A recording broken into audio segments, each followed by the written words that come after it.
Hey everybody, I'm Delicia and thanks for stopping by the Cigar Vixen channel. Today I'm going to be lighting up the new La Gloria Cubana. This is a collaboration with Ernesto Perez Carrillo. And the name of it is the Colección Reserva.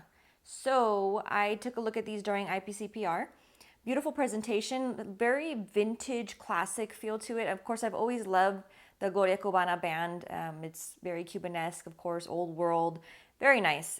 So on that respect, they've done a great job. The price point also is very nice on this cigar. I had some requests for some cigars that were more on the value side. This one would be not quite like a super value, but less than $10. So I still think personally that it's a good, type of a value cigar. This one falls in depending on the size, which there are 3 different sizes, I believe.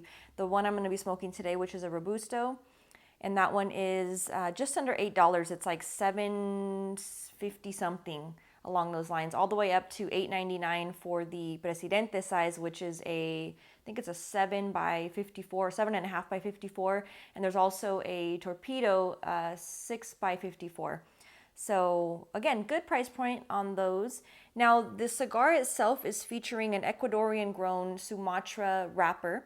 So of course you're going to get some really nice flavors from that. I'm a big fan of the Sumatra wrappers. Again, get different types of kind of coffee notes and things like that. So we'll see if this one falls true to that flavor profile.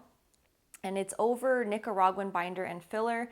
From what I could tell, there wasn't a lot of information out there for reading material, but that's coming straight from General Cigars, little press release, I guess you can call it.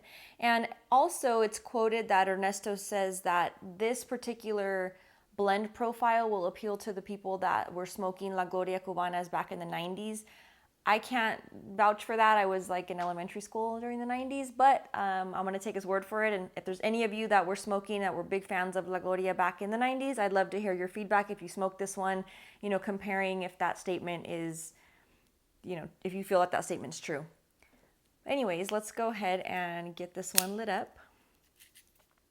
The exterior of the cigar aesthetically has a little bit more of a rugged look to it. It's not very oily at all. In fact, not real toothy, just has more of a very kind of a matte look finish to it.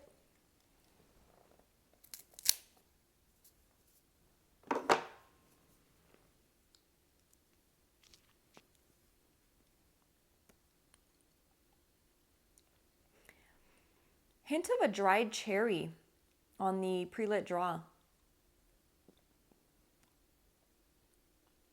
Kind of that nice little sweet fruity. Let's get it toasted up.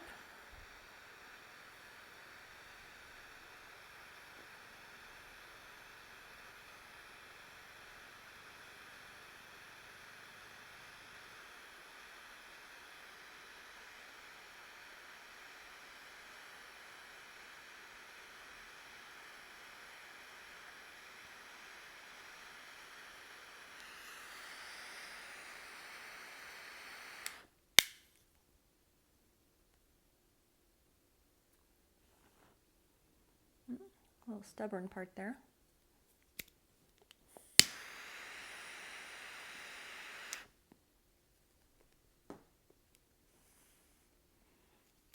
There's a little spot that's like,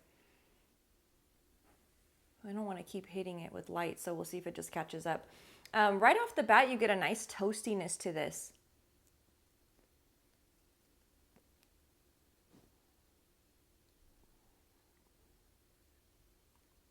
Not a ton of pepper, even on the retro. Just a nice kind of a sweetness, a little bit of a leathery feel to the smoke itself. Very rich. Hint of creaminess.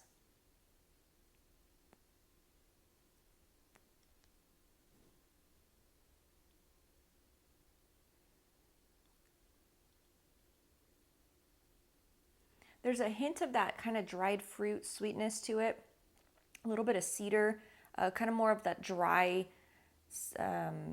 not quite sun-drenched cedar, but just that dry, almost like the sauna type of feel to that cedar flavor. So a drier woodsiness to it. On the finish, there's not a lot of spice at all. It's almost kind of a creamy finish, so unique, not what I was expecting.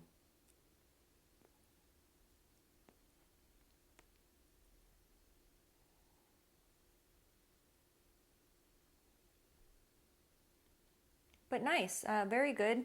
Mellow, nice mellow start to it. Again, a little bit of that dried, fruity sweetness, a little bit of cedar. Gonna see how it smokes down. The draw is very nice, good aroma to it as well. I'm gonna see if this little spot self-corrects or if I'm gonna have to hit that again with the lighter. But anywho, gonna smoke it down a little bit more and check back in with you guys, of course, for the second third. So jumping back in on the second third of the La Gloria Cubana Colección Reserva. Flavors are really nice at this point.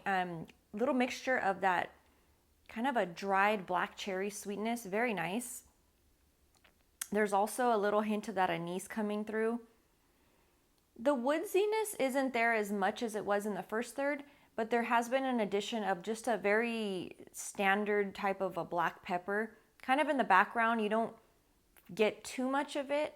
You get a little bit more, of course, on the retro, but not super spicy. You just know it's there. That part is good. It's smoking beautifully. In fact, that little part that I was concerned about when I first lit it up, it self-corrected. I didn't have to touch it up, which is nice. So the construction is good. The draw is very nice as well. Beautiful smoke output as well. Just, smoking real easy. It's not too strong. It's probably, for me, again, I always feel like there's very few cigars that are actually, really strong or even super full-bodied. Everything kind of falls in that medium. And this one is, right, like midpoint of a medium, I would even say, on the strength. So good flavors, easy to smoke. Gonna continue to smoke it down a little bit more and, of course, check back in with you one last time for the final third. So back again for the final third. At this point, it's starting to warm up slightly, so I'm probably gonna be smoking just a little bit more and then, putting it out because I don't like it to get too warm, obviously. But the flavor-wise, the flavors haven't actually changed a whole lot. What's been there consistently throughout, from the beginning all the way through, has been that dried fruity. I'm getting, again, I just stick with that kind of dark cherry, nice sweetness to it. There's still a tad of the anise that was there in the second third. There's been more of a ramp up in that woodsy flavor. And there's also been, in this last final third, there's been an addition of a slight cocoa, hint of that roasted coffee bean. It's subtle. It's not, I actually expected it to be a little bit more, depending, or because of the Sumatra, I was thinking I'd get a little bit more of those coffee cocoa notes. Not a lot in this one. For whatever reason, I didn't pick up those notes as much as until I got to this final third, and then I note that they're there, but they're not super strong. The overall body is definitely medium. It's not a super strong cigar. It's good though. I mean, it's definitely a cigar that, for the price point, especially on the Robusto, about $7.50 or so, it's good.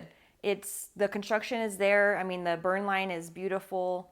It's got the nice solid ash to it, an incredible draw, very nice aroma to it, a lot of smoke output as well.